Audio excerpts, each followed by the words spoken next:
If you're not familiar with Keyforge, yada yada yada, unique deck game. Um, Only playing with decks that I actually own, which are these currently five.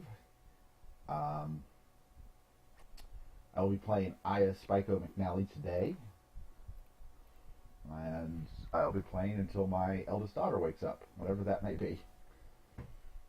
I have a new screen layout for this testing with some feedback I got from Reddit. I'm also wearing my microphone, which hopefully will give a better audio quality. If it does or doesn't, let me know. Let me know if you like the changes or if you think I should change anything else. I want to make this as, well, watcher friendly as possible. Aya Spyco McNally. So this deck, while I'm waiting for somebody to show up, is Brobnar, Logos, and Untamed. It does have my key charge. Key charge. I've said it's the most powerful card in the game a couple of times. That's probably not true. There's a Utera creature. Utera. Wow. That's a untamed creature that does the same effect with a creature. So that could be arguably slightly better. In fact, it is slightly better, because you can bounce it with certain other cards back to your hand and play it again, so you could theoretically play it multiple times in a turn to forge multiple keys in the turn. Bouncing an action is a lot less likely, and outside of Nepethine Seed, I'm not sure how you would do it. I'm going second. I'm fine with this hand. I've got one creature kill, but if I play, I can just murder whatever he plays on his first turn. Oh, come on. You played the... That's just a, I want to play this first turn card. I'm going to go ahead and murder it. Logos, Library Access. This deck does not have anything that really changed with Library Access. There's no way to pull it back and get it running multiple times like there is in some other decks. So it doesn't have the tremendous overpowered nature that it does in certain other decks. In fact, this time it was pretty much worthless to me. So, I should probably slow down and speak to the cards I've played a bit more. Novu Archaeologist. Action, archive a card from your discard pile. Amazing card, lets me, with a little bit of prep time, pull any card from my discard back into my hand. And he's going to play a Library Access and help from your future self. Awesome. So he's going to put Time Traveler into play, and then shuffle his discard pile back into his deck. Well, that puts Library Access back in his deck, so that he could theoretically draw it. He's not likely to, but he could. But help from his future self lets him draw a card, and get another card into his hand. Then he can play Time Travel, lets him draw two more cards, which, yeah, right off the bat, his Library Access is working a lot better than mine.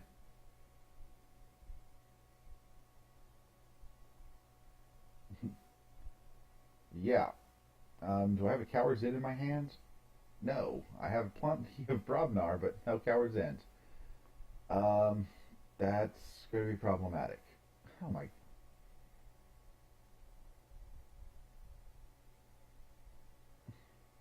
I'm not quite sure what he did to play this Logos creature. It's not a Maverick, not Logos, this Brobnar creature. It's not a Maverick card. Oh, he played Wild Wormhole. That's how. Gotcha. Yeah. I probably should just concede here. I cannot come back from this. That was an amazing first turn in a Time Traveler deck. Probably a net deck, but it's only shown a Time Traveler, so it could entirely possibly be a legitimately owned deck. But in either case, I am absolutely screwed. I really don't have a response to that. 3, 4, 5, 6, 7 creatures. 7 creatures and an artifact. Plus he got 7 amber. So I am immediately behind. He should just call Logos every turn and win. My best bet, I think, is to call Untamed and get two of these creatures off the board. But, gosh, I can get two creatures off with Brobnar as well.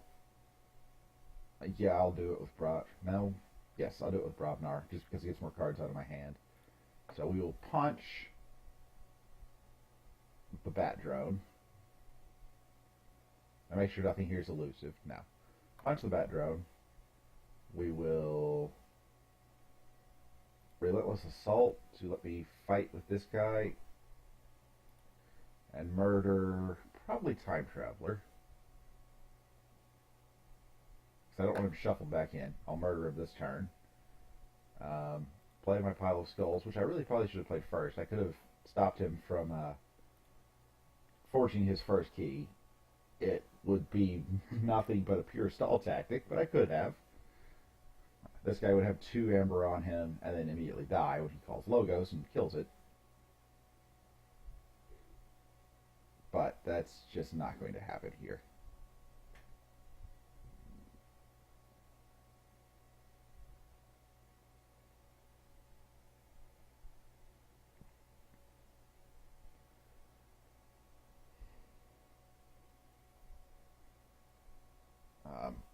He should call Logos with 4 Logos cards in play plus his artifact that lets him draw a card on Reaping for at least 1 creature.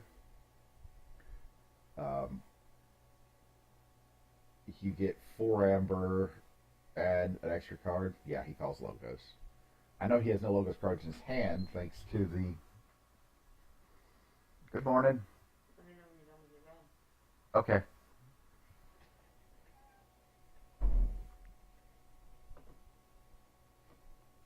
Yeah, he has no Logos cards in hand, but he could draw one easily enough, and he does. Or no, that's just using it. And he archives a card. Right.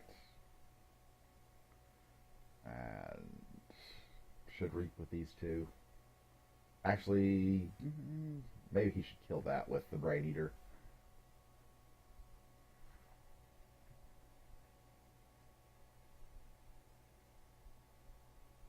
Reap with Titan. And yeah, he's my Archaeologist to draw a card. Yeah, this game is just a straight up loss. Every time you use an artifact, gain an Amber. Yeah, I'm just going to concede here and play another game.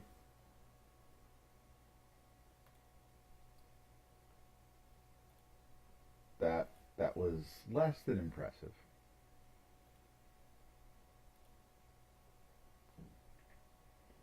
I wish that hadn't happened, but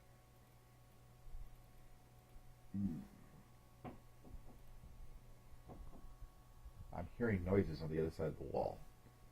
That's kind of weird. Alright, so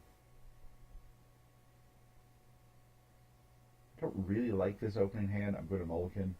Why do I not like it? It's got 6 actions and 1 creature, which makes it less than useful. A lot of the actions require other things to have happened in the game, so I'm going to mulligan this. This I like better.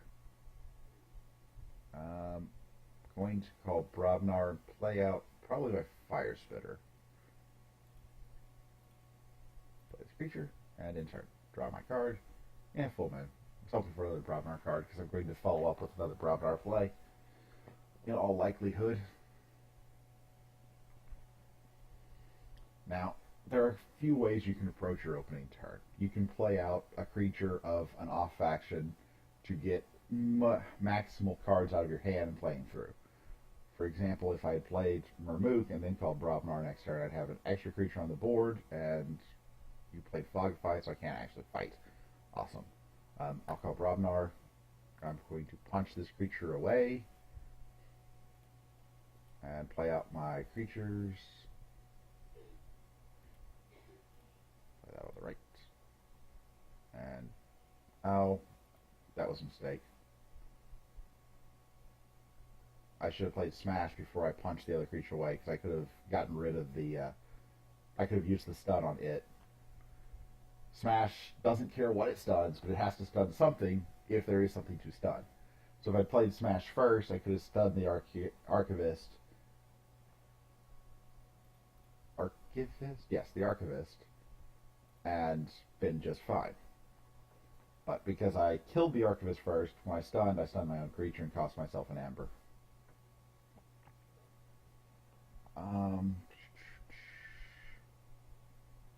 Yeah, I'm going to call Logos here and just set myself up for the future turns. I'm going to archive. Oh no, that's the play.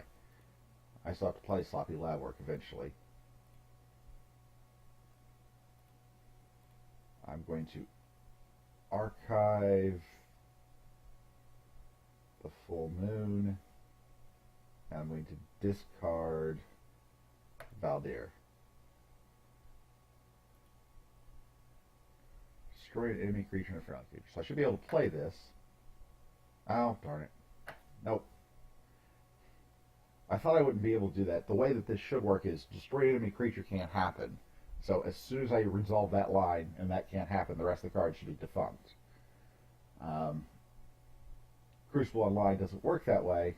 It's taking the destroyed enemy creature and a friendly creature as one step. That's fine. That makes that a slight misplay on my part. I wanted to draw another card and see if I could get something. I didn't. It would have been much better for me to just discard that as it turned out. But that's fine.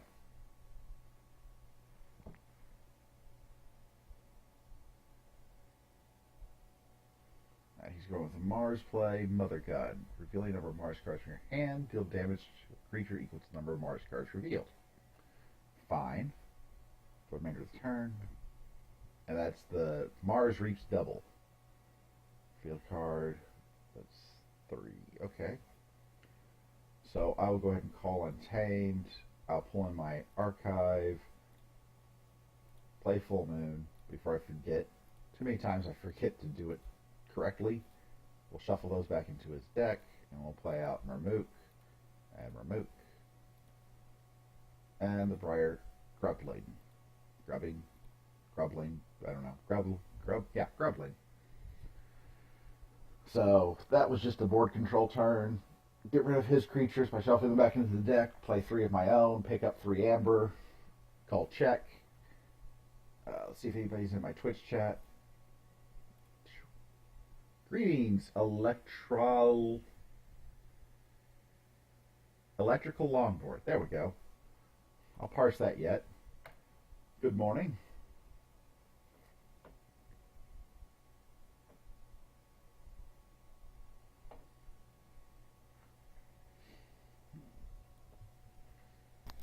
Let me know if you have any problems hearing me, because I can't hear myself, so I don't know how I sound. I'm trying out the new setup that was recommended to me on Reddit, giving a bigger screen so that you can better understand what's going on. I've currently made his keys cost 8 thanks to 2 Murmooks. And Briar Grubbling is just an annoying little card that sits around and is hard to kill off by attacking anyways. Huh. Okay. Not seen that before, but that's interesting. Gives him an Amber on a creature, and the play effect is just gravy. I can certainly see its usefulness with what his deck is currently set up, though. If he were to Dominator Bobble and Reap with that, and he has a Control the Weak, he would know exactly what to call for me to not have an effective turn. If I use 3 creatures this turn, gain 3. Okay, we will be calling Untamed, because this is one of the rare times I can actually do this. Murmook is going to murder this guy, and everybody else is going to Reap. And Nifflequeen goes into play, and I can play Stampede, because I used 3 creatures this turn, so I can get the maximum effect, which means I get to steal 2 and gain 1. Which is oh so rare. And that is a massive Untamed turn. I gained 4 amber, 5 amber. No, I gained 5, I think. I reaped with 2 creatures, and I had a successful stampede. Stampede is hard to pull off. I rarely get more than the 1 amber out of that card, so when I can, I absolutely will. It's also a steel card, so that makes it doubly. That was a playing that was a 1, 2, 3, 4, 5 amber swing. I gained 3 and he lost 2.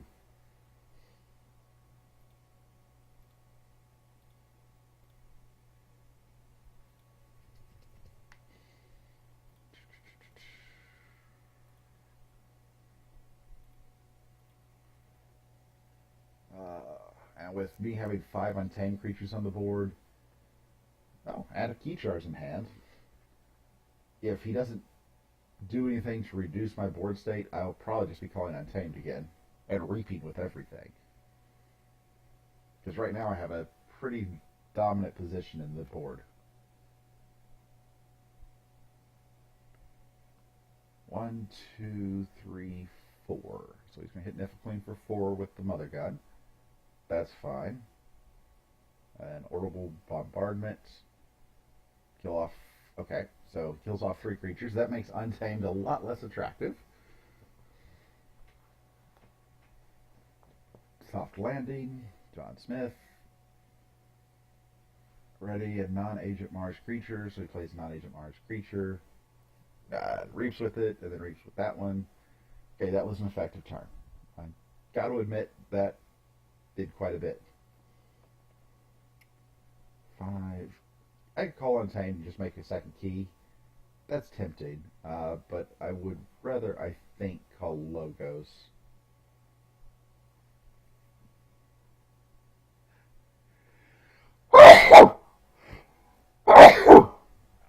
Oh, excuse me. I apologize for sneezing into a microphone. I should have hit my mute button. I will do better in the future.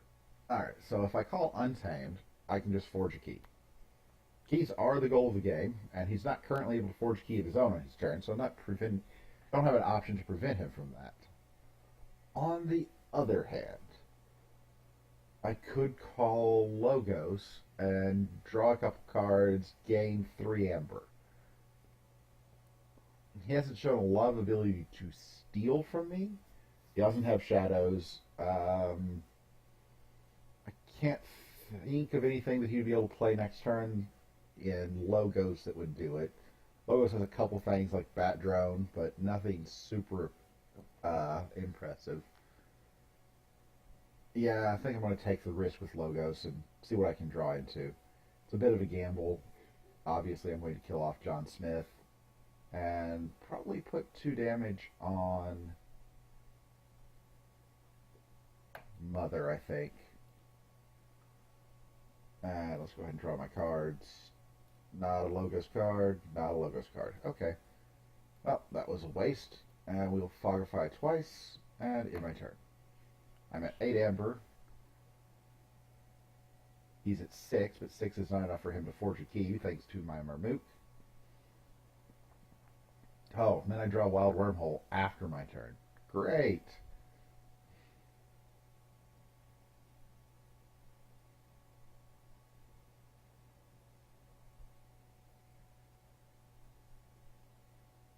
Just great.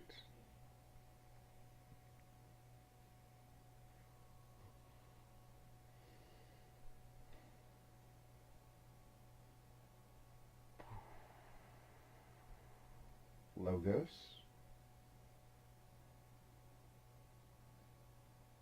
He's going to reap with Mother. That's fine. Now he does have enough, but we'll see what else happens.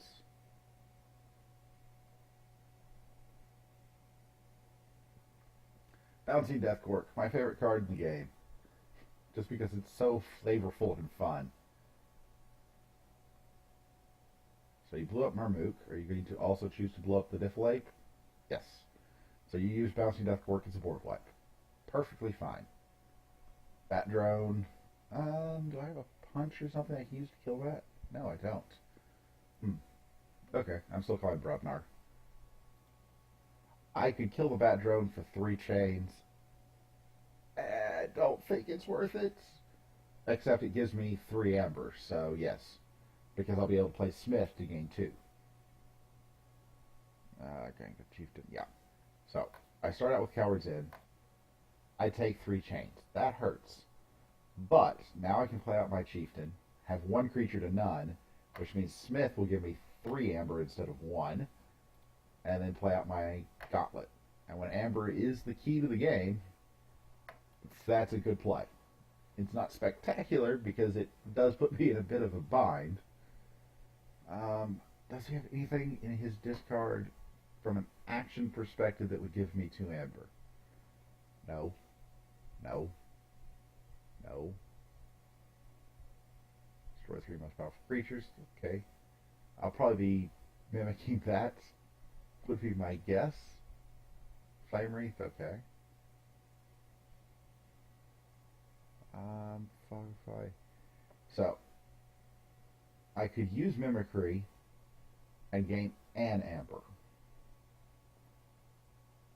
It might be better, because I have a key charge, if I could get 2 amber somehow out of this hand when I'm playing Untamed, I would win. I can't do that. So I'm not going to call Untamed this turn. I'm going to call Logos, which gives me 2 amber, and potentially more.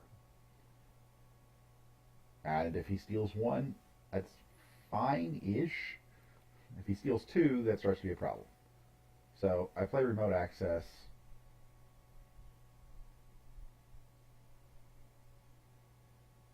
Yeah, I don't have any creatures in play, so I'll play it. And we will use the Crystal Hive. It's not going to do me any good, but it means he can't use it on his turn. Play the Pile of Skulls, and that's... Oh wait, I can draw my cards. Not a Logos, not a Logos. Okay, so that's my turn. Oh, he conceded.